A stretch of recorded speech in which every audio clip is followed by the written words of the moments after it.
Hi YouTube, in this video I'm going to be showing you how to draw Queen Anne's lace. Thank you for joining me. I'm going to be taping off my paper first, as you can see. Just give myself a nice border around the drawing. So here I'm going to be penciling my drawing first, just to get the basic shape of it, the layout. Give myself an idea of the overall center of the project, and then I'm going to start inking in the lines first. I'm just using a fine line Sharpie ink pen on 400-pound watercolor paper.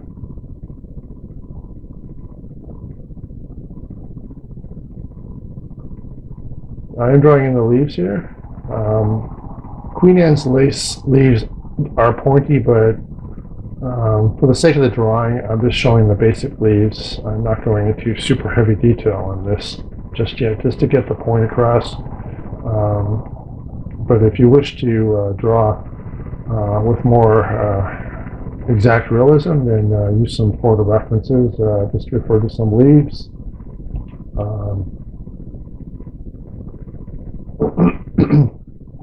It is classified as a weed.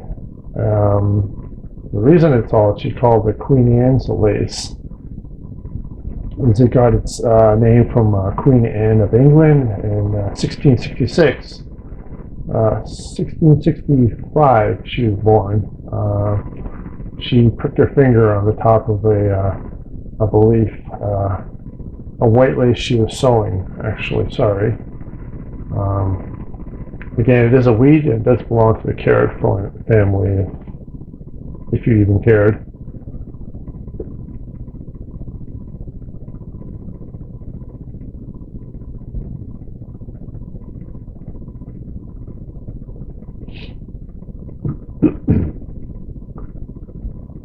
Center, the top of each flower bloom does have a purple bud. Again, this is just a black and white drawing, and I'm not showing that in real detail.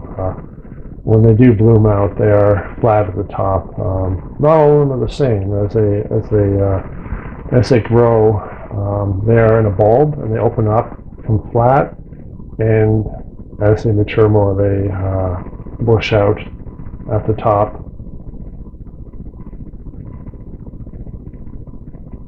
You'll find them in every field in Canada and the United States, and Europe as well.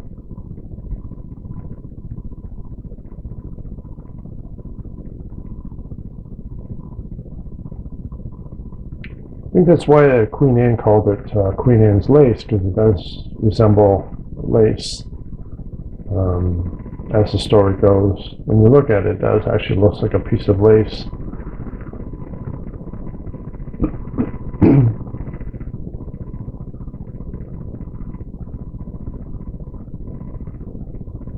At the bottom of each bulb, you see I draw little stems coming off of that.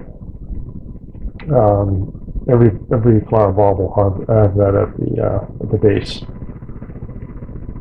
And just draw some random leaves everywhere. Don't put too much thought into that, just make it random, just so it looks more natural. And try to keep each Queen Anne's lace different from one another. Some are drooped over, some are tall, some are short, some are standing upright, and sometimes they branch off into two as well.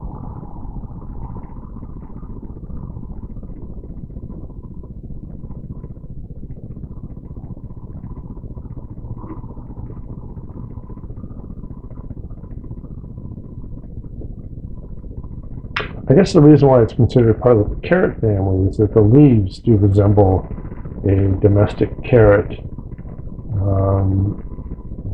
The leaf stalks are fairly broad, probably broader than I'm showing. Again, I'm not showing individual flowers here, obviously, I'm just showing a whole bush here. So these plants grow to an average about a meter in height. Where can they be found? Fields, meadows, roadsides. They pretty much survive in any dry environment. Actually, you find a lot of them actually in new subdivisions where a farmland has been cleared. They seem to be very resilient and hardy. They'll grow in dead soil, pretty much. So new subdivisions where they cleared away the topsoil for a new housing development, these plants will be able to the first plants to start growing in cleared out land. That's why you find a lot of them around roadsides and in urban areas mostly. Now, of course, you will find them in rural areas as well.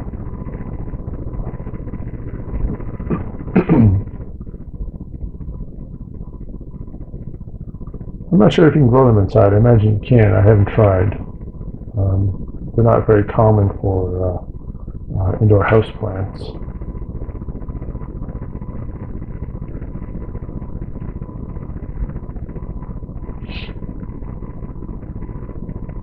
I decided to wear a glove just to lower the amount of smearing I was doing. Because I'm left-handed and I draw from the right to the left. Actually, at this point, I thought I was done, but I thought I'd just throw in a few more here and there. That's it.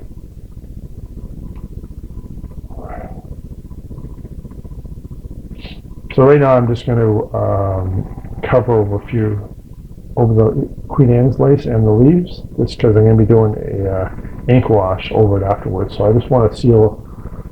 Put the protectant over top of it. I just use these special brushes that are actually made for this type of application. I must be having a brain fart today. All of a sudden I can't remember the name of that stuff that I'm using. I'm commentating after the fact, so I'm not going to reach over into the cupboard and look for it to get the name. So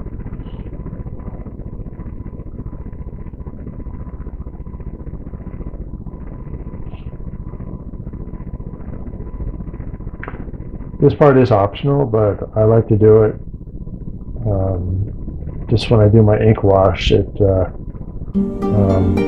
After this stuff dries and I remove it, it leaves that area that I've covered over unpainted.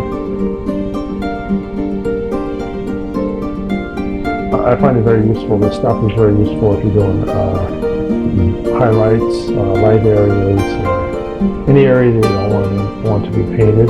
It's very good for watercolor, especially. So basically for watercolor or ink, colored ink drawings.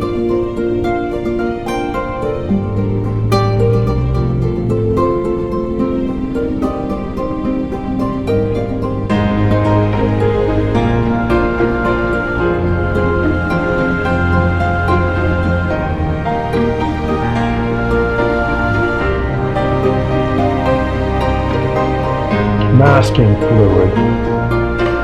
Yeah, okay, it's Monday. Actually, no, it's Tuesday. Yesterday was already Labor Day, so feels like Monday. My brain hasn't woken up yet, sorry.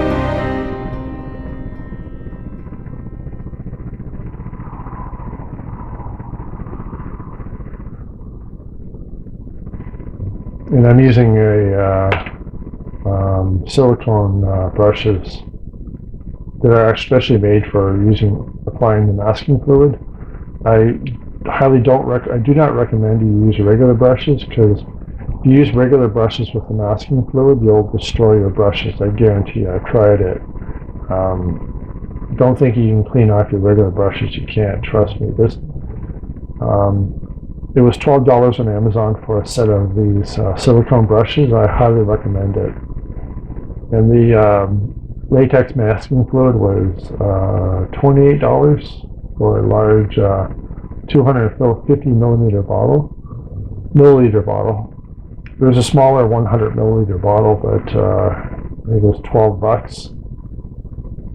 No, it was actually $18. So you get 2.5 times much more if you spend the extra $10. So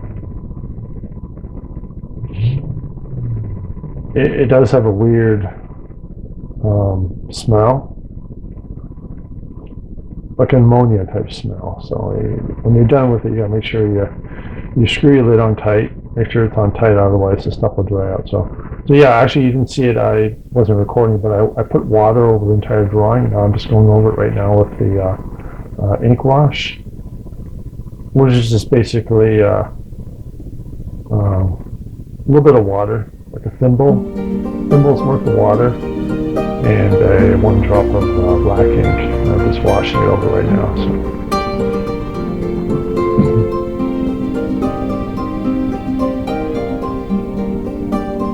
It's a little bit difficult. I mean, maybe from your perspective right now, it looks like I destroyed the drawing, but after it dries and I remove the masking fluid, you'll see. You gotta I'd wait about an hour or so for the ink wash to dry. So I've let it dry now. I'm just rubbing off the masking fluid. There is a special eraser you can use, but it's not necessary. So that's it. Thank you very much. Please like and subscribe and leave a comment down in the comment section below. Thank you for watching. Bye now.